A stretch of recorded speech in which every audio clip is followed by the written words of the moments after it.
pour les esclaves, ils quitteraient la religion. Mais ils ne savent pas pour les esclaves, donc ils restent dans leur religion. Mais s'ils savaient, ils apostasiraient. Et ces personnes-là, est-ce qu'elles comptent comme des musulmanes?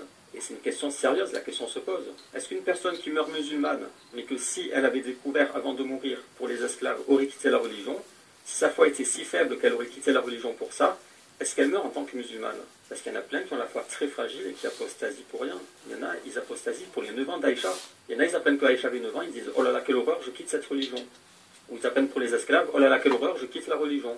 Ils apprennent pour la peine du voleur, pour la jizya ou quoi, et ils quittent la religion. D'autres sont ignorants, ils n'apprennent pas ces choses, mais s'ils les apprenaient, ils quitteraient aussi la religion. Ils ont une foi fragile. Et ce qu'ils font en insistant sur regarder notre belle religion de paix, amour, tolérance, c'est qu'ils enfoncent les musulmans dans cet extrême, et ça fait qu'ils ne les éduquent pas à accepter des choses qui les dérangent.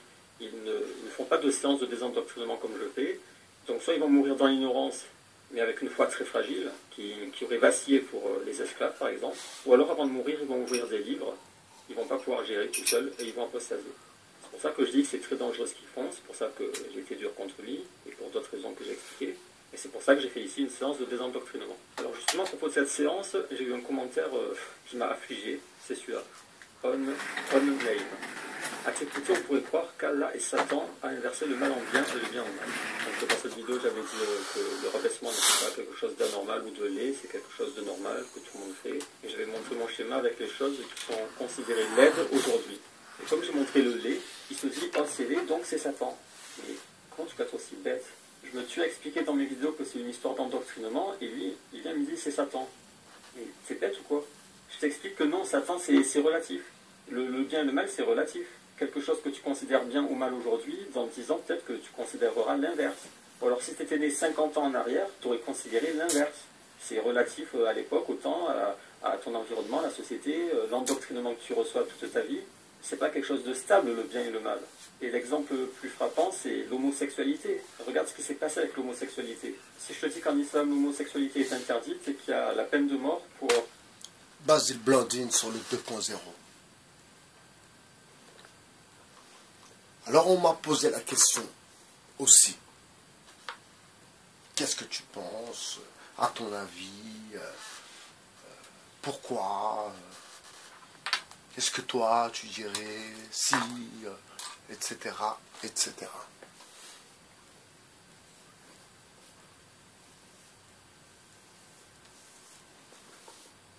Ce que je peux attester, c'est que Basile Blandine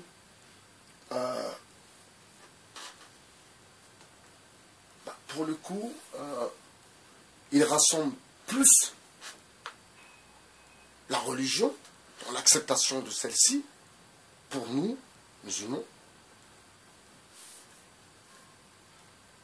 que il disperse les musulmans. Ceux qui ne sont pas fragiles, bien sûr. Alors, peut-on écouter Basile Blandine?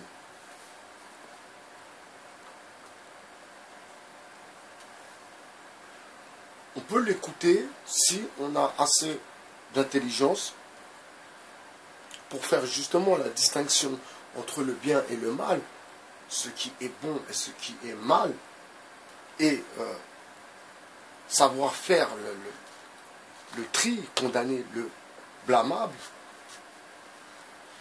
Oui, on peut l'écouter. On peut l'écouter parce que il nous démontre aussi ces imams de la République, ces imams du 2.0, alors je parle d'imams bien sûr, je ne parle pas de personnes faisant des vidéos religieuses, je parle d'imams, ces imams du 2.0, sur le 2.0, donc il nous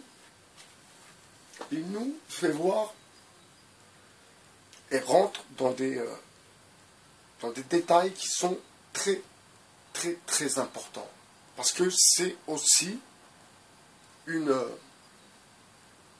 manipulation, donc Internet, encore une fois, est bien le canal par excellence pour faire passer la douille.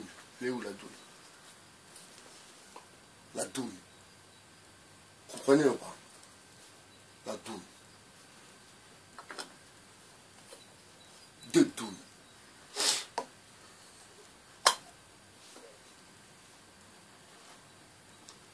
Donc, on pourrait le prendre en ennemi, limite, mais quand on sait pourquoi on a embrassé la religion, quand on sait pourquoi on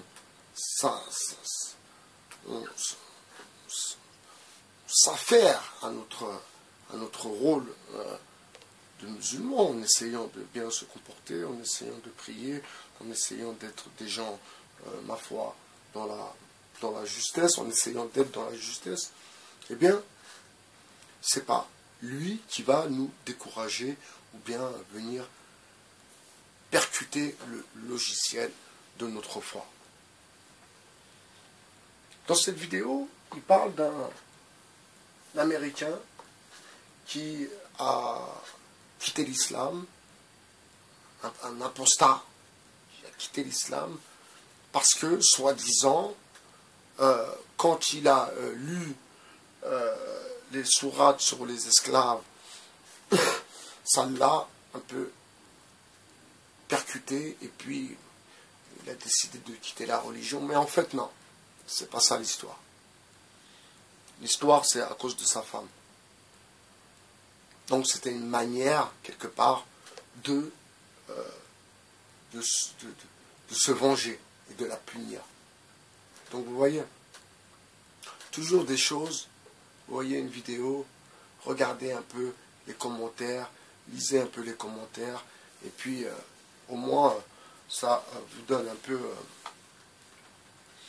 peu le choix et de ne pas suivre bêtement comme des gens stupides. Donc voilà, petite vidéo du 4e jour de l'année. Il est 12h17. À plus tard dans l'autocar. Bye Béachar, votre philosophe. En fait, aujourd'hui, Jumu'ah, donc je souhaite à tous ceux qui vont prier dans le fond de leur cœur, mais vraiment, ça, je souhaite à eux, ceux qui vont prier dans le fond de leur cœur et qui vont au Jumu'ah. On reviendra aussi sur le Jumu'ah et sur